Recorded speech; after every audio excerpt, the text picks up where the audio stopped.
మన ప్రభువు ప్రియ రక్షకుడు యేసుక్రీస్తు వారి శ్రేష్టమైన నామంలో మీ అందరికీ వందనాలు తెలియపరుస్తున్నాను. ఈ వీడియో ద్వారా మీ ముందుకు రావడానికి దేవుడిచ్చిన అవకాశాన్ని బట్టి దేవుని నామాన్ని ఎంతో స్తుతిస్తున్నాను.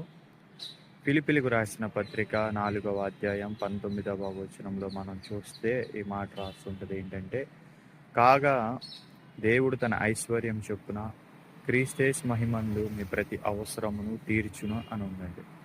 ఇక్కడ మన వాక్యంలో చూస్తే ప్రతి అవసరత అక్కడ ఆయన తీరుస్తాడని రాస్తాం. అయితే ఇక్కడ మనం అర్థం చేసుకోవాల్సిన విషయం ఏంటంటే, నేను అర్థం చేసుకున్నది చాలా కాలం ఫైనాన్షియల్ నీడ్స్, ఆర్థికపరమైన అవసరతలు ఆయన తీరుస్తాడేమో అనుకున్నాను.